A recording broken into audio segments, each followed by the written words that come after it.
Buongiorno, Prince. This should only take a few moments of your time, so tell us what exactly happened last night. Well, I walked in. Yes? And this guy was sleeping with my wife, so I stabbed him 37 times in the chest. Carlo, that kills people! Yes. Yes, it does.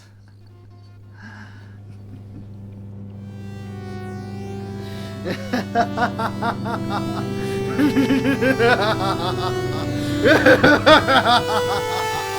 the classical nerd, and today we're talking about Carlo Gesualdo.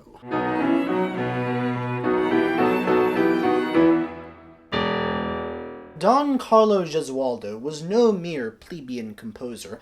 He was born into a noble family in, as best we can tell, March 1566. He was the second son of the Prince of Venosa, a town that is now in modern-day southern Italy. But Italy would not be unified until the latter half of the 1800s. So technically, even though we would consider Gesualdo an Italian composer today, back then, Venosa was part of the Kingdom of Naples. Like a lot of composers of his time, we do not know all that much about his early life, because it's not all that well documented. Look, nailing down a birth month and year is kind of an accomplishment in and of itself. What we do know is that his mother, who was the niece of the then current Pope, Pius IV, seen here looking like an evil Santa Claus, died when he was young, and so care for the young Carlo transferred to his uncle. And his uncle happened to be Alfonso Gesualdo, one of the youngest cardinals ever to help elect a pope, Pope Pius V, seen here looking like an especially evil Santa Claus. Carlo was not going to become the Prince of Venosa. That honor was going to go to his older brother Luigi. It's, I think, a law in Italy that you have to have an older brother named Luigi. But Luigi died in 1584, meaning that it was now Carlo who was going to be next in line. He went from inheriting nothing to inheriting everything overnight. So he abandoned his plans, or his family's plans for him, to make a career of it in the church, and instead he stuck around Venosa, being the heir apparent, basically waiting for his dad to croak. And being the heir apparent, it meant that he had one job, and that job was to produce offspring as fast as possible, which meant he had to get married as fast as possible. And so he married his first cousin, because apparently nobility has never really concerned itself with genetic abnormalities. His bride's name was Donna Maria d'Avalos, and I'm sorry to report that this marriage wasn't any happier than her two previous marriages. Yes, she was widowed twice. Within a few years, Donna Maria began an affair with Fabrizio Carafa, the Duke of Andria. Gossip got around pretty fast because wanting to know the secret and sordid details of royal lives has long been a fascination of citizens, no matter what era they live in. But she was able to keep this knowledge from her husband for a while. But eventually, he found out. Gesualdo began to have his suspicions about the two, and so on one fateful night, October 16th, 1590, he returned from a fake hunting trip he'd set up with his servants, and he discovered the two of them together in bed, and the only item of clothing between the two was her nightgown, and it was on him. So, of course, as anyone would do in this situation, he murdered both of them. Mondays, am I right?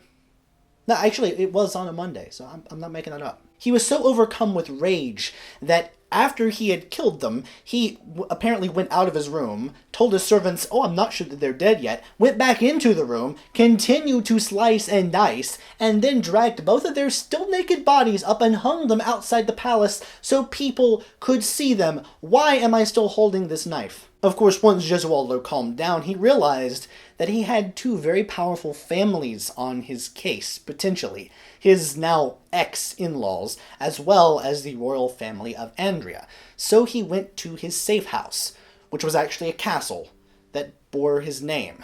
Because, they were royalty, the Gesualdos. So, going to a castle named Gesualdo in the town of Gesualdo is probably going to be a place where most people are going to be on your side, statistically speaking, but still, it's like also the most obvious place to go if you're trying to stay under the radar. Many accounts held that he felt a lot of remorse over his actions, and we're going to get to that in just a second. What was a more pressing issue at this time for him is that he had killed two people, and everybody knew it. But, lucky for him, He was a member of the nobility. They looked at the case, they figured out the facts, and they said, well, you had to kill him because, you couldn't get cucked like that, and he got off scot-free. Sort of an O.J. Simpson situation if you think about it. And much like the O.J. trial would come to be, this story was sensationalized in the Naples press, to the point that there were tall tales about him gruesomely murdering other family members, which, as far as we know, didn't actually happen. Dang, it's kind of rough if, well, he didn't kill more people is the bright side of things. As gruesome as all this is, and how extra Gesualdo was at going about his gruesome business, this was what was expected of you. You were supposed to do this if your honor was being impugned in this way. The story of Gesualdo isn't really the story of one unhinged man. It's the story of his society, which is somehow even worse. As riveting as this story is, now is a good time to take a break to talk about his music. Like a lot of his contemporaries, Gesualdo's interest in composition was vocal, and so almost all of his surviving outputs come in the form of madrigals, a cappella compositions on secular texts. Most of the texts were his own, at least the most famous ones are. From a young age, music was the steadiest source of pleasure and enjoyment in his life, and he learned to play several instruments, and that got him into composition. He is known to have sought out and stayed in touch with some of the biggest names in composition, and especially madrigal composition of that time. Names that we don't often hear of much, if at all, today, in large part because they didn't, kill people. What's exciting about Gesualdo's era, in retrospect for us, is that it exists between eras. He wrote music at the end of what we think of as the Renaissance era, and his career overlapped with the beginning of the Baroque era, insofar as an era like the Baroque could be nailed down to a single date. Typically, music historians think of the Baroque era as beginning in the year 1600. While Gesualdo isn't a Baroque composer by any stretch, his style, especially in his final 2 books of madrigals, is very much unlike the traditional Renaissance polyphony that he drew upon. Whereas Renaissance composers stuck to the confines of the various modes in order to construct their pieces, Gesualdo's music is so chromatically inflected that it seems like it leapfrogs centuries of musical development. His chord progressions, if you can even call them chord progressions, which we'll get to in a second, they sound like they come from Wagner, or perhaps even Stravinsky. There's a lot to unpack here, and the first question, the biggest question, is why? Well, as Gesualdo got older, he was more and more depressed, more and more distraught over the acts he had committed. There's plenty of evidence to support this, so if you think of his later pieces as occurring after his grisly double murder, then you can just look at the texts themselves, which he often wrote. And these texts expressed pain and fear and torment and sadness and all these really negative emotions. Chromaticism was used a little bit in the Renaissance era to express these emotions. He just took it to the next level. It's not uncommon to the late Renaissance to word paint or engage in what were called madrigalisms, where the music would reflect the meaning of the text. Claudio Monteverdi, one of the early Baroque composers, would later get in trouble because he word painted a little too much, and his word painting ended up breaking the contrapuntal rules.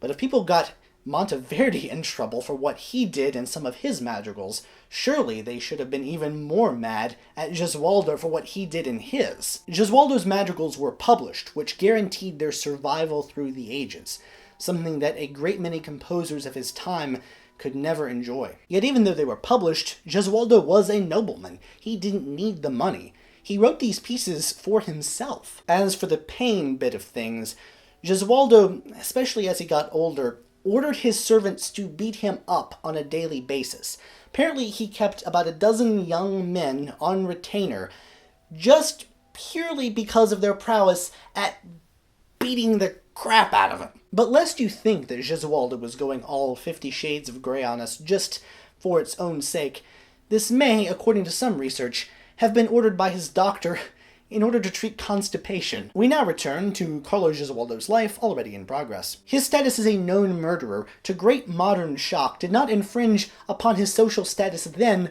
one single iota.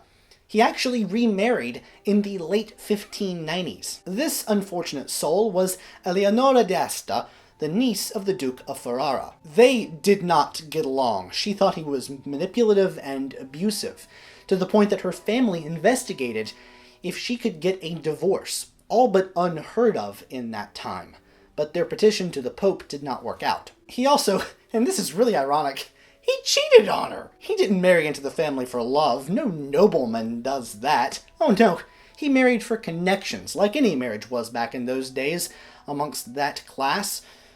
The thing is, his connections weren't just political connections, they were musical connections. Ferrara was a hotbed of great musical activity, and the Duke of Ferrara really liked his music. Through his connections in Ferrara, he got his pieces published, and he had access to the Concerto delle Donne, the foremost female a cappella group of the time. While this was not a good situation for poor Eleonora, it led to one of the single greatest lines in the history of music criticism, brought to us by our old friend Peter Warlock. Quote, "She seems to have been a virtuous lady, for there is no record of his having killed her. She would spend as much time away from him as possible, and really, you can hardly blame her.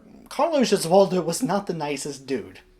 In fact, he was not nice at all. I'm not sure why anyone put up with him. He's just an absolute jerk. Understandably, she did not want to die, and she had the last laugh. Her husband died, lonely, in the castle that bore his name, in September 1613, at the relatively young age of 47. In a last twist of irony, he left no surviving children, meaning that the man who was pressured into marriages from a pretty early age for the sake of continuing the family line, died without a single heir. Although he suffered from both mental illness and asthma throughout the course of his life, it is likely that he would have lived longer had he not been beaten up on a regular basis. It was long rumored that his wife had had enough with his infidelities and ordered him poisoned, but there's no surviving evidence for this, and besides, the 17th century was rife with sudden illnesses and deaths anyway.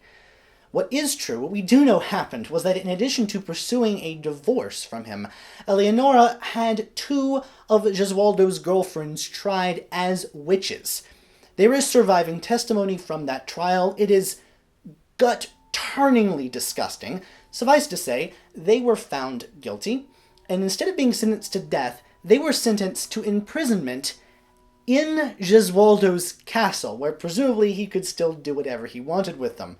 Because this was not a good time for women, apparently. A better theory about his death is that one of his daily masochism sessions went a little bit too far, and he got crushed to death or pummeled or suffered from internal bleeding from one of his dozen boys that were in charge of just...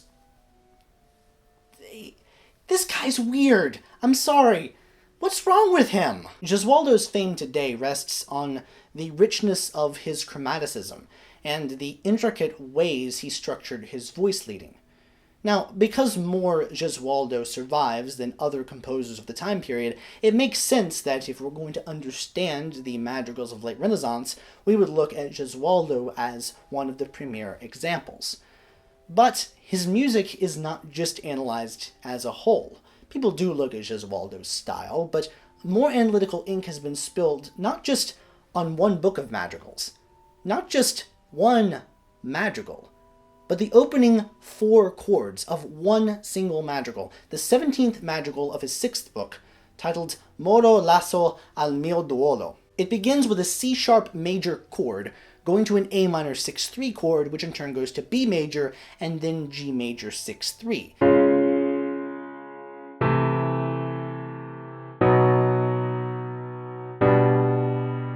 But that analysis is anachronistic. That is, the terms that we use to describe it in that way are terms that Gesualdo would never possibly have known about.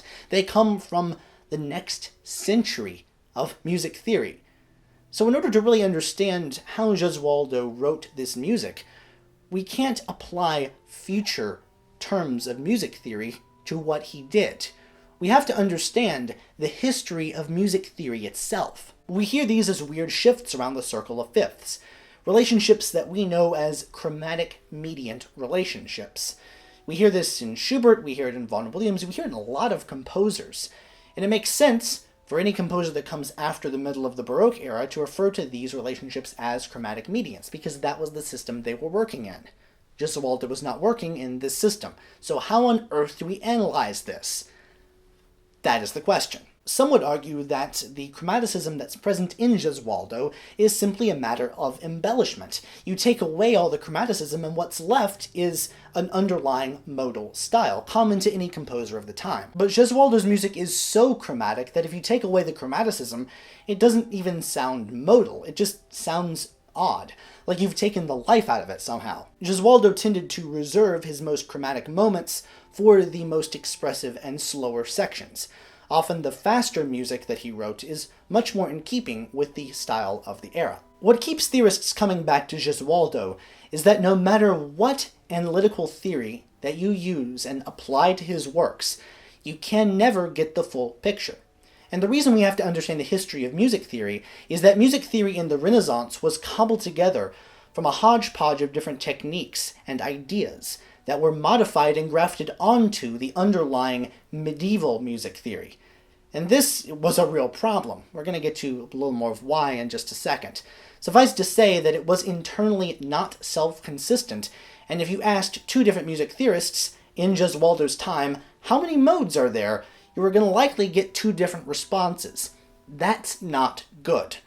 Add on to this that Gesualdo's music is so chromatic as to approach almost 12-tone writing at the time. It's just so chromatically saturated with all these different half steps moving in different directions, and there's no way to analyze it with any aspect of theory of the time. And some analysts have even gone so far as to apply 20th century analysis, freaking set theory, to some of these madrigals, and in not entirely unconvincing ways. At its most modern sounding, Gesualdo's music exhibits something called triadic atonality, where different consonant chords followed each other, but they were so unrelated, and in such short succession, note to note, chord to chord, that no sense of tonal center was established. More technical reading on Gesualdo analysis can be found in the description box below. And even though no two analyses come from the same starting point and sometimes reach different conclusions, it is very enlightening reading. Gesualdo's chromaticism is an interesting milepost on the road from modes to keys. Medieval modal theory made a lot of sense when you were dealing with single melodies, when you were dealing with plain chant, but once polyphony began to be the driving force of Western music, the theory began to disintegrate really quickly. Plain chant modes weren't just about the notes that were involved and the interval relationships between them and various tetrachords and all that jazz. It also had to do with the ambitus, that is the range of the notes. Having multiple voices, which is what polyphony is, violated this by default. In practice, Renaissance polyphonic modality was a different beast entirely to medieval plain chant modality, even if the theory hadn't caught up. So if you're going to have an entirely new system in practice, why not include some notes that were out of the mode? Why not sharpen some notes or flatten some notes in order to avoid inconvenient dissonances? Why not make sure that you always had major sixths going to octaves at cadences, instead of a minor sixth going to an octave, even if the minor sixth was dictated by the mode you were in. What I'm saying is that there was already chromaticism in this era. Gesualdo just took it a step further. He put these accidentals on steroids, and he used it as an expressive device. There's also this belief that polyphonic music was always polyphonic, when there were sections dating back to Josquin de Prez in the 1400s of otherwise polyphonic music that were written in homophonic textures, what we would consider to be chords. So a fundamental, important, but also unanswerable question is this: to what degree was Gesualdo thinking about his music harmonically? To understand Gesualdo's late music is to understand something of his soul and his inner torment. Because of his high status, he did not have to worry about writing music for others. It's not until we get to Beethoven that we again consistently see a composer who puts so much of themselves into their music. Gesualdo's style was intended for an audience of one, himself, notwithstanding the members of the Ferrara court who also enjoyed it. If you listen to his music, this is the music of a man who is using his first and only love as a kind of catharsis, a purging of his emotions, in order to atone for his sins, even though he kept committing sins. We're just going to gloss over that for the sake of the narrative. The biggest question of Gesualdo's life concerns his mental state and his mental well-being. Was he mad from the start? Did the events of that fateful Monday night in October of 1590 set about the course of events that would lead to his unusual and very forward-thinking music? Again, this is hard to say, and this is another point of debate. It's unproven, but it's highly likely that his chromaticism was the result of his mental anguish. He all but said so, even though he would claim that his late madrigals, things that we would date by their publication in the early part of the 1600s, as not actually being as late as they were. He claimed that they were from the late 1590s, which would still date them after his grisly double murder. Gesualdo's story says a lot about the discrepancy between the commoners and the nobility. If Gesualdo had not been born into such a high class, with such privilege, he would never have written any music at all. And if he had found himself writing music at some point, it is likely that it wouldn't have survived. It's also weird to think that if those of his class had not been given a status above the law, he would have been punished for his murderous actions. He would never have had the opportunity to write and publish these really odd, very forward-thinking works. It's stomach-churning to think that the most complex chord progressions that we would get for centuries came about as the result of this confluence. Over the subsequent centuries, his music slowly fell out of favor, although it was never totally forgotten. There were figures like Queen Christina of Sweden, who was a huge Gesualdo fan. She employed Alessandro Scarlatti and asked him to write madrigals in the Gesualdo style.